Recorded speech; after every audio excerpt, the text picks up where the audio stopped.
Olá, tudo bem?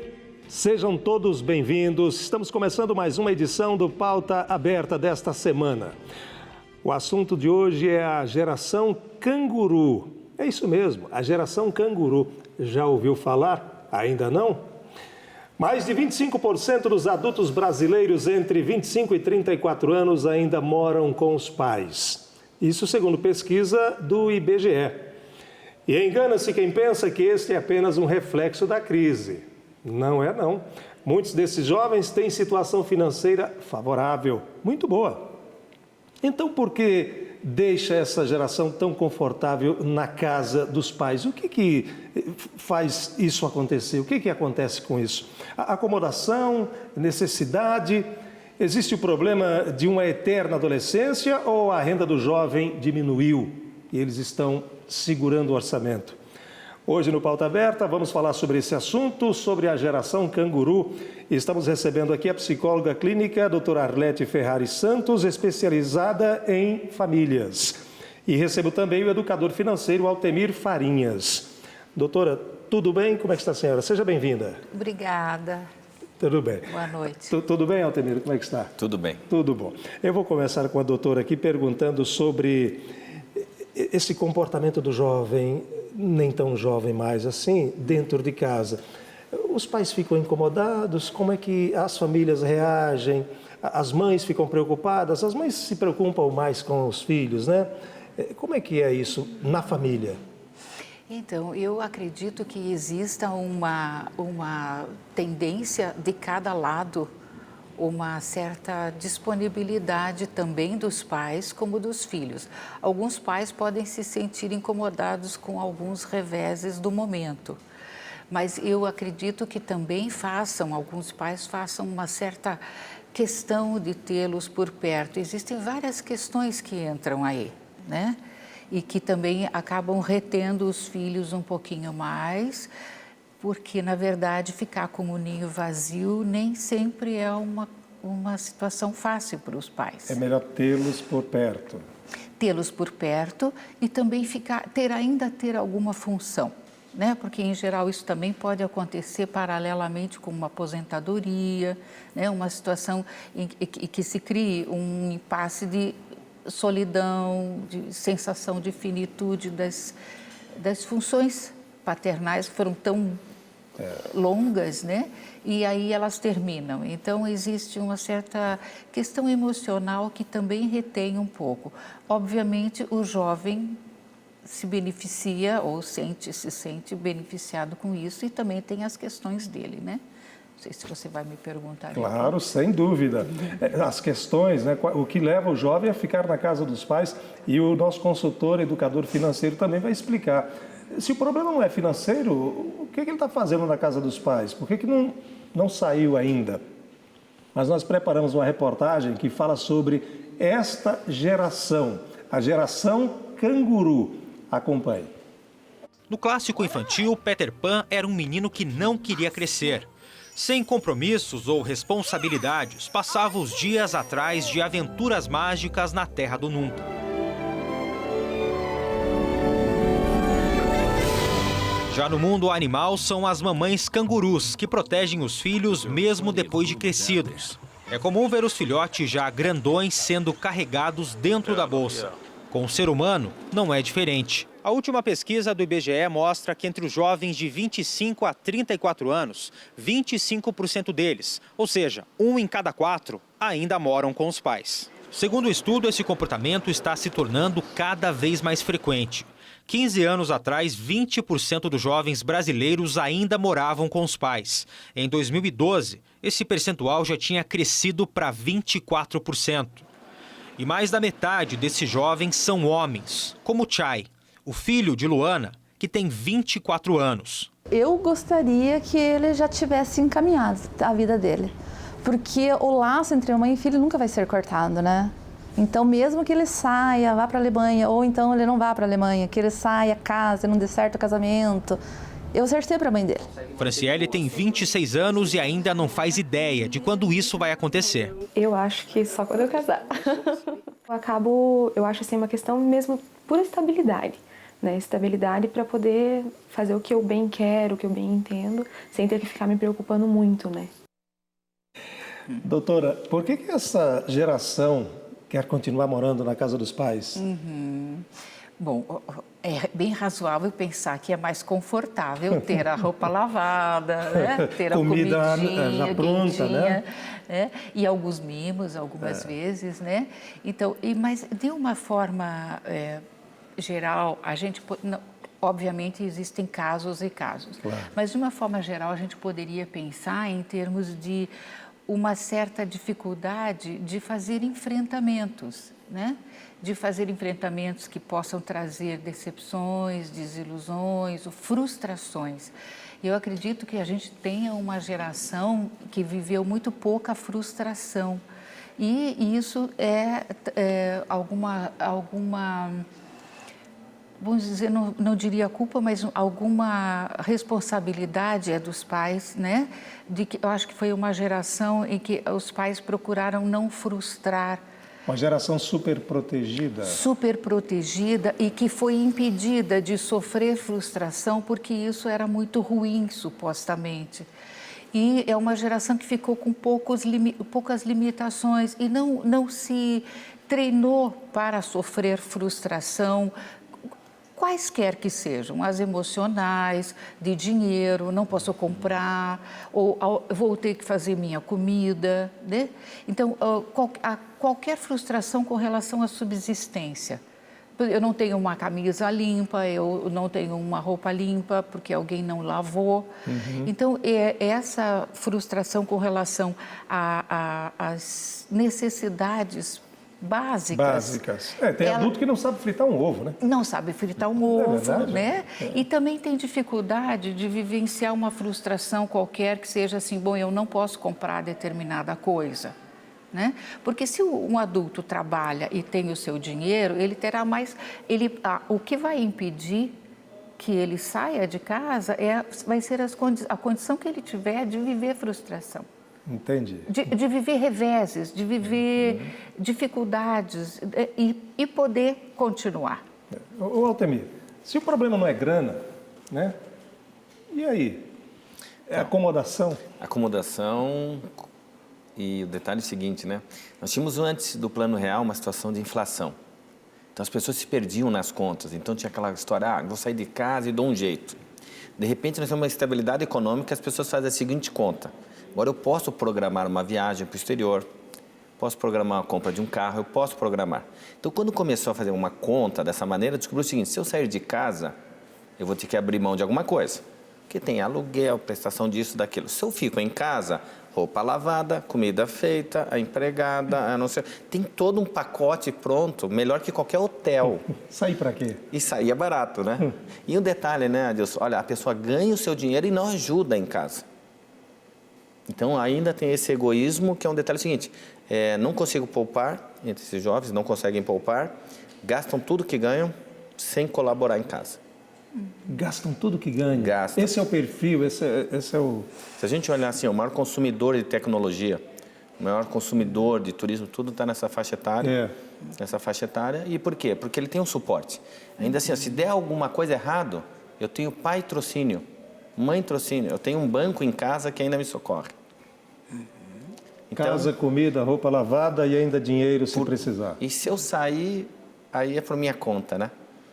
Aí pode custar caro, pode dar algo errado e voltar para casa é complicado. Mas, doutora, mas muitos pais, muitas mães, pais, eles adoram essa situação também, né? Sim. Adoram, né? Sim. E aí são necessidades afetivas que os pais também podem ter, né? No sentido de que, é o que eu comentei com você, de que se você ter função, você ter movimento, né? Então, a gente pode pensar em termos de que, quando o ninho fica vazio, um casal que sempre teve função parental, trabalhou, esteve em função de criar e dar um encaminhamento, ele para de ter função, né? Então, a gente, às vezes, também pode verificar dificuldades relacionais no casal, porque pela primeira vez, depois de muito tempo, com toda a bagagem de mágoas, de dificuldades, de acertos e erros, eles estão se olhando de frente de novo, né? E vão ter que lidar com algumas situações que existem e que não foram lidadas. É, como a aposentadoria. O fato de não se preparar para pós-aposentadoria, que é o que eu faço quando me aposentar, não se preparo. Não se preparando, aí eu tenho em casa, digamos, o marido, ele acaba estrovando. Que antes ele saía de manhã e voltava à noite. Agora ele é um móvel, ele é alguma coisa em casa e ele incomodando. Aí o que acontece? Dia inteiro. O dia Que inteiro. tira as coisas do lugar. Tira as coisas do lugar, tá, porque não se preparou para a aposentadoria. E o efeito do ninho vazio é mais perverso sobre esse casal. Então o que acontece, né? Eu consigo, fica a filha, vão ficando. A família continua, né? E o detalhe é assim, já que eu não me preparei para a aposentadoria, o que é mais um, mais dois? Continua como se fosse e já está de olho nos netos.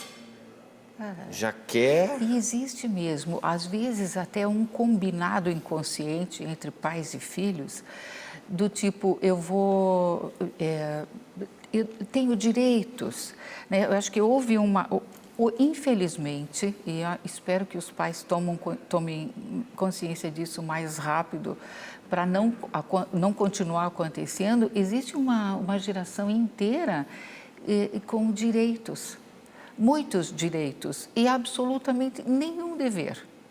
Né? Então, as coisas são para mim, mas eu escuto às vezes, você tem que me dar. Vocês têm que me dar, vocês são os meus pais, vocês têm que me dar. Mesmo nessa faixa etária? Nessa faixa etária, sobra uma dinâmica, um jeito de funcionar que não estagnou. Então, veio vindo assim, né? Mas as pessoas não pararam e pensaram, bom, agora deu então, né? Deu. Não, elas continuam, fica no ar a ideia de que vocês ainda têm que me dar. Né? E daí, cadê as minhas coisas? Cadê meu bife? Né? Mas o erro acontece exatamente nessa educação. Porque, assim, continua o ditado antigo, né? Pai rico, filho nobre, neto pobre. Repete.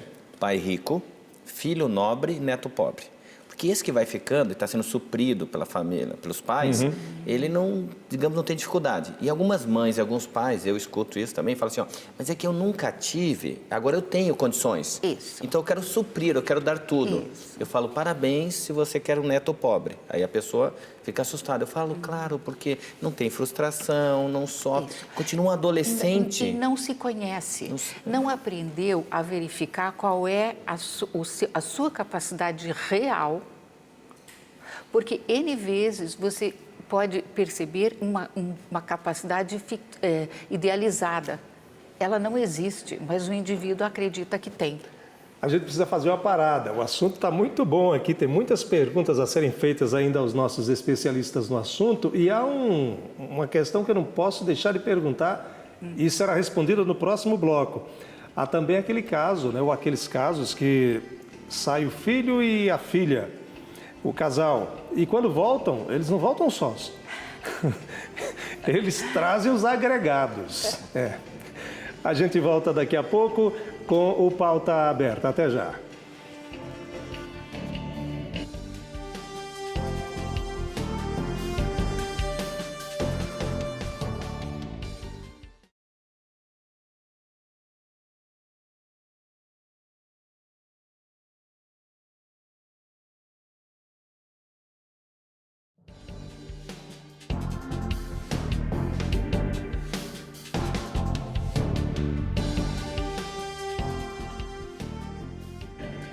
Voltamos com o Pauta Aberta, estamos discutindo hoje a geração canguru. Estamos conversando com a psicóloga clínica Arlete Ferrari Santos, especializada em famílias, e o educador financeiro Altemir Farinhas. A geração canguru, muita gente já ouviu falar, muita gente também nunca ouviu falar o que é a geração canguru. Se você acompanhou o programa desde o primeiro bloco, você ficou sabendo um pouco mais, né, sobre a geração canguru. A mãe que protege, né? Não quer sair de casa, o filho vai ficando e às vezes até há uma acomodação, né? Foi falado aqui, né? Vai se acomodando.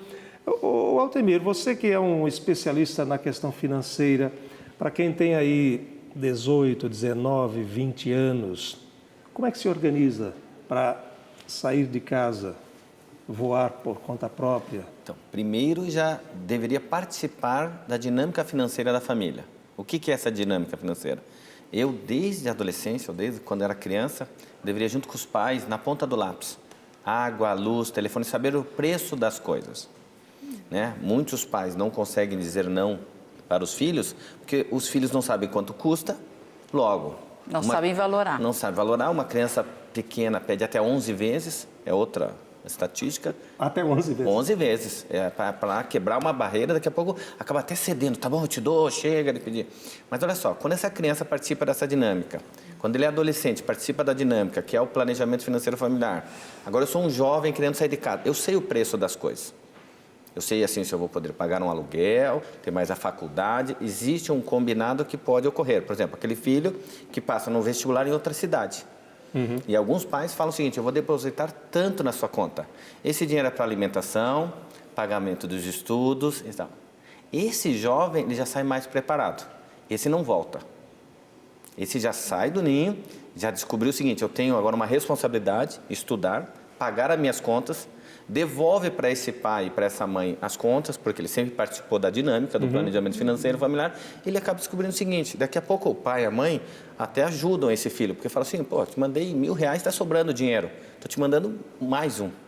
É um presente, é um estímulo para ele. Né? Mas infelizmente são poucas famílias que fazem isso, Adilson. É impressionante. Doutora, dá para dizer que essa família, que os filhos ficam em casa, vão ficando, é uma família anormal ou é um exagero?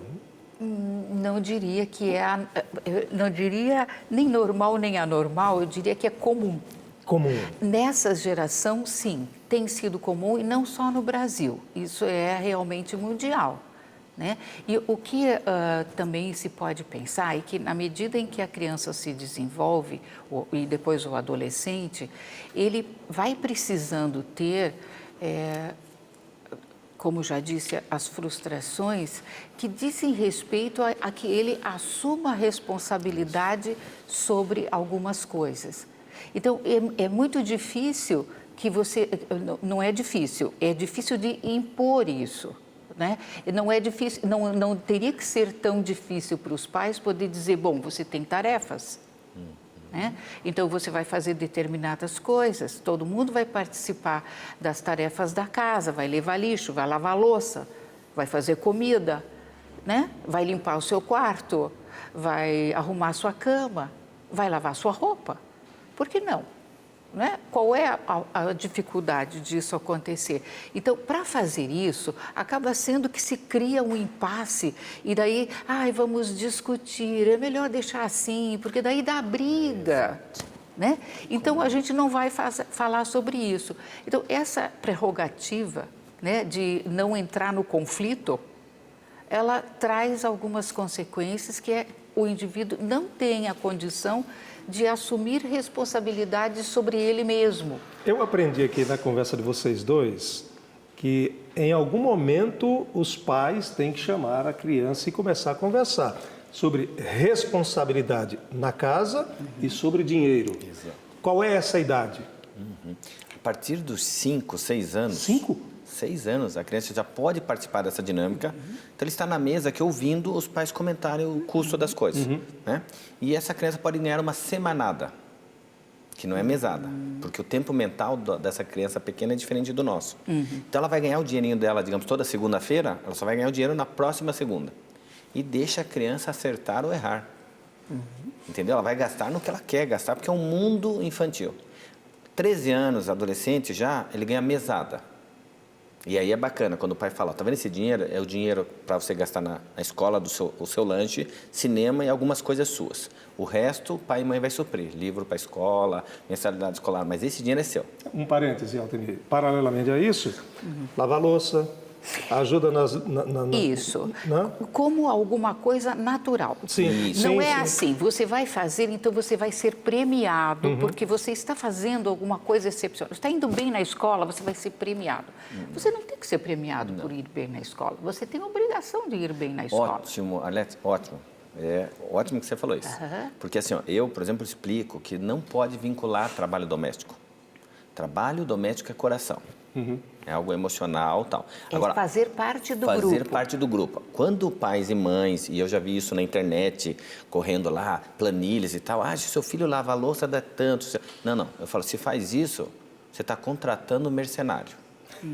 Porque, infelizmente, desculpa a expressão, você está treinando ele assim, ó, eu faço em troca de... Não, você faz parte da dinâmica. A roupa limpa parece... Não é mágica. Isso não é visto de forma natural, infelizmente. Porque, na verdade, teria que ser visto de forma absolutamente natural. Eu faço parte do grupo, mesmo uma criança de 6 anos, 5 anos, ela pode ajudar a pôr a mesa. Então, ela vai ficar feliz de colocar um pratinho, uma coisinha. Algumas famílias que estão nos assistindo, prestem atenção, não vincule trabalho doméstico a dinheiro. Não faça isso. Dê a semanada, que é algo correto, a mesada, que é outro algo correto, né? Não dê prêmio, porque assim, na verdade é um suborno. A pessoa não sabe no inconsciente o que está acontecendo quando faz isso. E quando ela chega na fase adulta, ela tem a exata noção do que significa a vida e se ela quiser sair de casa, ela sai. É isso. E ela sabe do que ela é capaz de verdade. Porque sai sem medo. Porque o adulto que não sai está apavorado.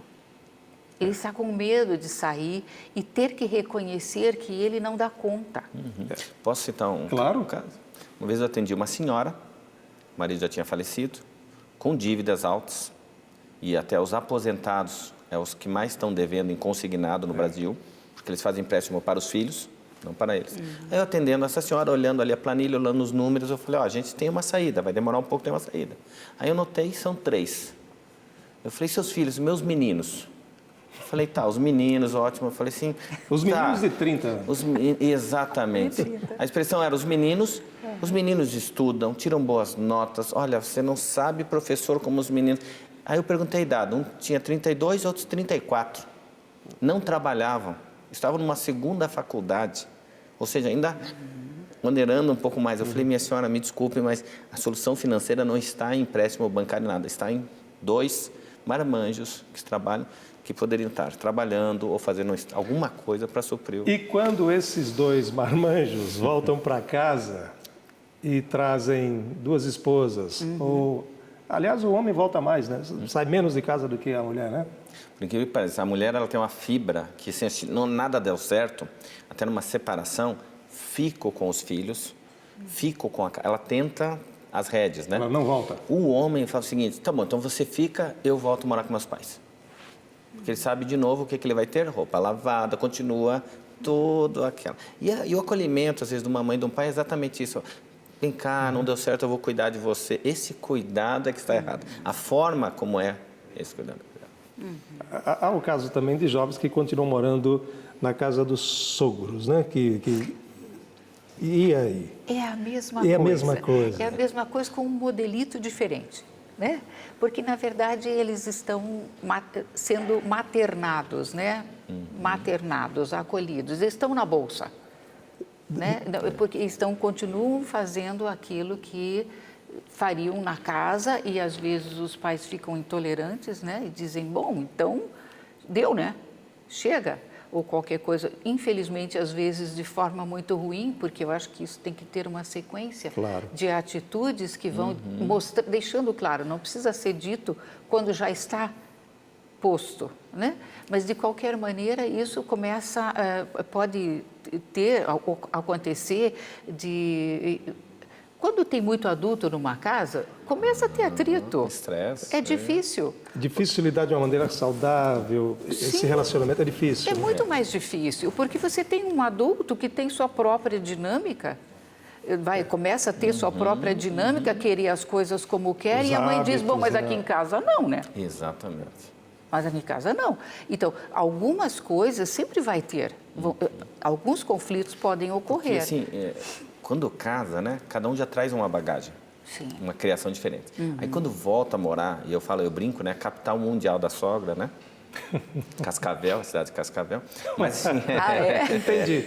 Caiu a ficha, olha, demorou a cair a ficha, mas eu entendi. Então, vai morar com sogro ou sogra, ou seja, está pedindo um favor. Entendi. E como você falou muito bem, de repente o copo está aqui. Ó. Não, esse copo eu nunca coloco aqui. Isso. Aliás, quem senta na ponta da mesa é coisas assim... Pequenas. Muito pequenas. Mas vai gerando vai se acumulando. uma panela de pressão, uma coisa. Isso. Eu quero agradecer aqui a presença de vocês dois, tá? Enriqueceram bastante. Deixa eu mostrar aqui. Cura, a solução para a sua vida financeira. Livro do Altemir Farinhas. Cura, a solução para a sua vida financeira. Esse é um dos livros, né? E o outro é para criança. Dinheiro? Para que dinheiro, né? Entre gastar e poupar. Sensacionais obras do Altemir Farinhas, um dos nossos convidados aqui. Parabéns. Chegamos ao final desta edição do Pauta Aberta. Muito obrigado pela sua audiência, pela sua companhia. Discutimos hoje a geração canguru. Para você acessar, para você assistir esse e outros conteúdos, você entra no youtube.com/TV Evangelizar Oficial. Seja também um associado nosso, digite o código de área 41, telefone 3221-6060 e tecle 1. Obrigado pela presença, pela audiência e pela companhia. Voltamos na semana que vem com mais um tema e com mais convidados. Um abraço. Até lá.